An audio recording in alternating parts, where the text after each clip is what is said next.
God is moving. It's Young People Nation. Welcome to Young People Nation. Listen to us weekly as we commit to bring transparency, healing, and truth to the everyday situations in life that might bring you down. Join us for your weekly dose of inspiration. Thank you for listening to Young People Nation. Make sure you subscribe so you never miss an episode. And now, here's your host, Eugene and Donna Perry. Let's go. Christ is the foundation. Know his word gon' lead us. Know I'm already going. Taking steps I believe in. Giving guidance to the youth. Giving guidance to the lost. Giving the world to the project. Lead them back to the cross. Welcome back to Young People Nation. Again, thank you so much for listening, subscribing, sharing our podcast. We're very grateful for this opportunity to be able to impact lives dealing with mental health challenges. We'd like to thank our community, our sponsors. Thank you so much for supporting us. And we also just want to thank Augusta Podcast and Rocky Premier. These are the two individuals who have helped us in this podcast journey. So we'd like to give a shout out to them. Also, we would like to, but mostly, let me go back here. We want to thank God, Amen. Okay? Mm-hmm. We want to thank God for how he gave us the wisdom and the connection on who to contact and how to contact. So we never take his loving kindness and how he does things for granted. So Can't thank say you. no to them. That's right. Thank you, Father. Thank you. Amen. So in this second session, we are here with Mr. William Scott. And again, thank you for coming back, Mr. Scott. Mr. Scott is a man of God, a man who has taught himself how to play the guitar, the piano, the drums. He writes music. That's a form of therapy for him. He is a TikTok follower. He is on TikTok, and he has over 30,000 followers. And we're going to have him to tell you how to connect with him on TikTok, because it's not under William Scott, but he has what is it again? Yahwillku, YAHWILLKU. Wild Coup. Okay? No, Yahwillku. Yahwillku. Yeah, Okay. Yah, See, that's why I'm having him to do it. Because I kept looking, I said, okay, I know I started following him, and he has some great stuff out there. Mm-hmm. So thank you so much, Mr. Scott, for coming back. And today, on session 2, we're going to be talking about the diagnosis of bipolar mania level 1. And we'd like to say to our audience, we are not specialists, we're not clinicians, but God graced us to be able to connect with people who are on this mental health journey, and they're just giving their wisdom and their transparency of their place of healing. Mm-hmm. So let's talk about being diagnosed with that. I'm diagnosed bipolar 1. There's bipolar 1 and bipolar 2. I'm not really sure what bipolar 2 is, but I know I'm diagnosed with bipolar 1. Mainly mania, because I never got depressed. The depression came when I got diagnosed with anxiety, but that was later on. Mm-hmm. But yeah, basically mania or hypomania is when you get high off your own brain chemistry. It's like like the highest high you can have, but you're not on any drug. That's what mania is. Like when you're manic, you don't listen to nobody. You're like you have delusions of grandeur. You think you're a god. Like it is very destructive, because like you spend too much. Like you have no control over yourself. You think you know it all. It just manic. Mm-hmm. Mania is very destructive. So there's a difference between mania and manic. Yeah, no, it's the same thing. Okay. Like mania is the state of being manic. Okay, mania first and then manic. No, it's like they're the same thing. It's like mania is being manic. Okay, gotcha. Mm-hmm. And what are some of the symptoms of that? It's like racing thoughts is one of the symptoms. Also, not listening to nobody. Also, like a lot of energy. Number one is not sleeping. Like staying up for hours without sleeping, and not wanting to sleep, and just being hard headed, and just being aggressive, being like those are the symptoms right there. So how often would you get sleep before you got the proper help you needed? Oh, it just I would sleep like, I think I would rarely sleep, but when it just like I didn't want to sleep, so I would drink caffeine just to stay up because I did not want to rest. Mm-hmm. But I'll be up for hours. I think like at least like for like 48 hours straight. Wow. Mm-hmm. Wow. And so were you afraid of missing something? Oh yeah. It just like you have so much energy, like you just don't want to just stop. You want to keep going. You want to keep going. That's what having many episode is. Wow. Mm-hmm. It's almost like you come to the point where you're afraid to miss something. Yeah. That's what it is. Yep. Is it a fear that, well, he just said it, but is there other fears that's involved in that? Because you just, it's like, it's sounding like you just stay up and you just keep going and going and going and going. Yeah. Do your body crash? Oh yeah. You're definitely gonna crash, and like when you crash, that's when the depression and the paranoia kicks in, because you can't have all that energy and not crash. So like you're gonna crash, and that's when you start getting very very depressed. Almost like a little kid that want to stay up and then be crying and hollering, I don't want to go to sleep, and then you turn your back and look back again, they sleep. Yeah. It's like very high highs and very low lows is what is bipolar. Okay. Man, I'm just sitting up here thinking about what you shared. And so, was that your life when you was back in college as well? Oh yeah, that after I dropped out the first time. Like that was like really I've been on this all throughout my 20s. I'm 31 now, be 32 in January. But all through my 20s, I was having in and out of mental hospital, having episode like almost every year. So you shared that it got really bad for you at one time. So you were admitted into a mental hospital. Can you share about that? Yeah, I'll share like one experience. Like the longest I ever been in the mental hospital was I think 2.5 to 3 months. And that was at Serenity in Augusta, Georgia Regions. And I went there because I had an episode. Like all this stuff is vague now because it happened like years ago. But basically, the reason why I went there because I thought I was somebody who I wasn't. I thought I was more. I had delusions of grandeur. I thought I was God, basically. So I was like doing stuff that only God not. I was doing stuff that didn't make sense to people. I was talking crazy to them. I was treating them wrong. I was just being out there, crazy, literally crazy. That's how I was back then. Wow. Really, yeah. And look at you today and what God has done for you. Wow. And see that back then, y'all not like, who is this? Like, oh my gosh. Just ask my parents, they'll tell you. They'll tell you. And see that it's no certain stereotype and all with these symptoms and all, because with the right medication and faith and the proper care, you can come back. Yeah, you come back. Yep, you come back. Yep, that's true. So looking at yourself in your early 20s to now, talk a little bit about that. It's a huge difference. It's like night and day, like huge difference. Because oh my gosh, it's like I was lost, but now I'm found, basically. Yes. Yep. To sum it up. To sum it up, I was lost, but now I'm found. That's that cliche. Yeah, that's a cliche. You can say, "But God." That's that. But God. Yeah. Nothing but God. Yeah, nothing but God. So, you stated that you was in the mental health facility for 3 months, and I want to say, like your mother, your grandfather, you spoke with them in the previous sessions that they were very influential in your life, but they allowed you to go through that process. Oh, yeah. I had to go through the necessary process, as painful as it may have been, for them to stand back and watch. Yeah. They like many times I made my mom and my grandma and my granddad cry because my family cried because of my actions and whatnot. I mean, plenty of times, but now now they see me now, like they're so happy that I'm doing so much better now. A lot of praying going on, was it? Oh, my grandma was praying like no water. She was praying. Hey, prayer works. Yeah, prayer works. Yes. Yeah. And being a parent or grandparent, and when you being put into this position, there are others going through it too.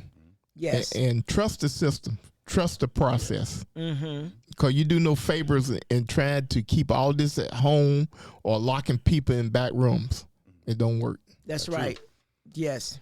because it's gonna come out anyway. Oh yeah, it's gonna come out. Mm-hmm. And what we've discovered, and for us, our journey started in 2022. Yes. No, 2020. But 2021 it really hit, and so that's where we was like, whoa, wait a minute, we got to stop because there's a lot going on here, and this is not something that we are just going to pray it away. We got to look at it and we got to dissect this. And God, how do we get the proper healing in our process? And so looking at yourself, doing a self-assessment is necessary every day. Yes, yes. I just told a young lady that, you know, we can often look at other people and see what they're doing wrong, but you're responsible for yourself. That's true, yeah. So when young people, when you're having a challenge and you're colliding with someone, do a self-assessment. Perhaps it's something you're doing or saying, or your presence is igniting something else. So we have to do self-assessments, and that's what you did. Yes, yes. You did a self-assessment and said, it's not everybody around me. No, This is me. Yeah. Take full responsibility for your own actions. That's right. Yeah. That's it. And make the necessary Yeah, adjustments. the change, yep. Yes. Being over medicated, we talked about that too, and you going to jail, and also we talked about in the previous session, like getting with the wrong doctor and they just give you all this medicine. Yeah. Make you just And they numb. don't care. Yep. So talk about your experience in that. I would just say that, like, it was just thinking back on all the time I've been to the mental hospital and just like how I was just there, like being in one, like it sucks. I ain't gonna lie, because you can't do anything, like, and you can't leave unless they deem you ready for discharge. So you got to act right in the mental hospital. Like, if you're in a mental hospital listening to this, like, just do what the doctors say so you can get out. Just sit down, take a medic. I seen plenty of people in there that just act up like, I don't want to be here. The longer you do that, the longer you're gonna stay in there. So just do what the doctors say, take your medication, and just just do right. Yeah, and if you break out, they will chase you down. Yeah. There's no escaping it. I tried to escape. I tried to get out of there, but there's no escaping unless the only way you get out is if they let you go and get out. So how did you know that you were over medicated? Oh yeah, like, because like it just like you got foggy, like it just your mind, like you can't think straight, it just basically you're a zombie. Yeah, you're basically, but how it's right, you're a zombie. Like you just like they're like this drooling. I see people there like just sitting there drooling. Like it is something to see. Ain't gonna lie, something to see. no balance, no focus. You're just sitting there just drooling out your mouth, just staring at the wall like this for hours. Yeah, I was talking to a young lady yesterday who works in law enforcement, and she was sharing with me her mental health journey, and she subscribed to the podcast, and because I told her about you, Okay. and so she's like, man, I need to hear that message. So to your point, God has allowed you to come through this so you can help other people. Yeah, that's And so, because she was sharing her job dealing with law enforcement and prisoners and stuff, and she has to be careful not to bring that home with her because that's on her brain, and then she don't get no release. And so she just, and that's how God does us with this podcast. We just connect with people, and I never met her a day in my life. Yeah, and like God sends them to you because he's trying to get his message out. right. Yes, and so so going to jail, what was one of your causes for going to jail? Well, like the cause I went to, it's basically why I went to jail was because I got a destruction of property charge. Basically, what I did was take a knife and destroy my mom's car with it because I was mad she wouldn't give me my money from my check that I get. So that's why I went to jail. Like, I still remember the day, like, they had like 10 cop cars come surround me. I could have got shot that day, real talk. There was like 10 cop cars there. Like, so they told me to get on the ground, and then I went to jail. I was there for 7.5 months. And this is how I found out. To me, like, to me, jail was a blessing. I don't want to go back, of course, but like, to me, jail was a blessing in the sky. I needed to go there so I can get right. Wow. Some people go in there like a robbing door. They never learn, but I learned my lesson when I was in jail. So, that was enough for you, right? Yeah, enough for me. Yeah, enough for me. So basically, like, I found out what was causing my anxiety was the shot that they would give me, because as soon as I went to jail, they weren't able to give me the shot, and my anxiety went away. Wow. Yeah. So, Wow. That's one thing. Look at that. That's one thing when you're going through something like that. Everything seems to make sense to you. Yeah. Where you're out of control, or where you're going through the process of destroying something, it is to the point that it's normal for you. And to others, they see your destruction, but to you yourself, you going through it, it's normal. It's nothing out of the norm. And that's why many people going through a crisis like that can't stop themselves, because that is norm to them at that time period. Yeah, they don't see the effects that they had on people, but on others, but they just think that they're right. Yeah, when they look in the mirror, they see right. Yeah, they see right. Yeah, they don't see no wrong. Yeah, Wow. yeah. So in jail, you talked about your experience about finding Jesus after trying many other religions. Is that where? Oh yeah. Basically, like I was into the new age, like law of attraction, crystals and all that stuff. Flower of life. I was into all that stuff. Like and then what really, like, I was so against the Bible. I was so against the Bible, Christianity back when I was in the New Age and stuff. Like I even burnt a Bible and put it on Facebook. Like that's why, like that's why why I say God's mercy. Like He is going to use the people that He want to use. Like His mercy is everlasting. Like if you, because I was so against the God of the Bible until God came down himself and slapped me side the head and said, like, this is the truth right here, William. So like real, because like I'm tired of going through all that nonsense. So now I'm saying what the truth is, and then that's that, and the rest is history. So you had a true encounter with God. Oh yeah, true, yeah. And like that, and that was basically when I was in jail, because when you're in jail, like all you have is God, really. You like, because when you're what's the quote? It's like when you're down, you have nothing. You have no other option but to look up. Yes. Yeah. Yes. And there he was to catch me, to save me from myself. Wow. So definitely your purpose is to help others. You help others. You have to serve God. Yep. Yes. To serve others. Yes. And you are. I listened to some of your messages on TikTok, and you are very passionate about your love for Jesus Christ, because you had that one-on-one experience. Like Say, slap William, William, I'm tired of this nonsense, William. Look, stop. Okay, we ain't gonna keep doing this. Okay. But you still had a decision to make though, because He don't force us to do nothing. Yeah, God know how to get your attention. Yeah, and He definitely got my attention. Really. He definitely got my attention. Like, oh man, God is real. Yeah, the one there. So after that encounter, that's when your healing began to take place. Wow. Yeah, that's when it's a process. Like spirituality is like physical growth. You ain't gonna get it all in just like a day, or it's not overnight. It's gonna take, it's like physical growth. It takes years to grow. It takes years and years to spiritually grow. So it is the same process. So like I'm gonna fall. Like I'm not gonna say I'm not that. Once I found God, it was all peaches and cream, because I had to, like, it's a battle. It's a war, spiritual war. So, I still don't have to figure it all out, because I'm still, it's a journey, not a sprint. So, I like that. So what you're saying is that I'm not complete. Yeah, I'm not complete. I'm in the process. But I am in the process. So I know what's working for me, which is God, my medicine, and music. Those three. Is that about right? Yeah, that's about right. Yeah. Okay. Yeah, when you're going through that journey and all, it's just like cooking a turkey. You know, you ain't coming out there till you done. Yeah, that's true. I hope you don't pull it out till it's done. If you ain't done and you go to cut it, you start bleeding. Heck no. And then the bleeding part, that's when the pain start. That's when the lack of focus start and the problems. Yeah, that's true. And that's where I believe we as the elders, we have to be very merciful. Thank you.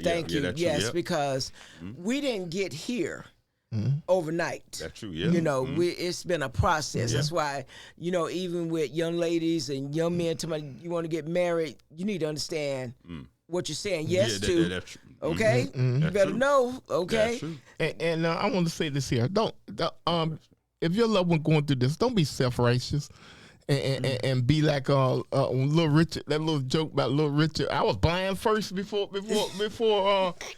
Stevie and all. What the heck? And don't give me no credit. You know. Well, actually, it was. He said it was him and Elvis. Yeah. And he said I was the first rock and roller. Oh, Yeah. man. Yeah, Like yeah. pride. Yeah. You're trying to put your problem more important than what's going on. You had to come out of your own reality and be sympathetic to that person that's going through the personal journey. Absolutely. Yes, you need empathy. And, Yes, and also yes. humility too. You need to be humble. Like, swallow your pride and be humble. Yes, For real. yes. That humility Yeah. gets you a long way. And taking a drink is not the answer. Yeah, that's true. Yeah.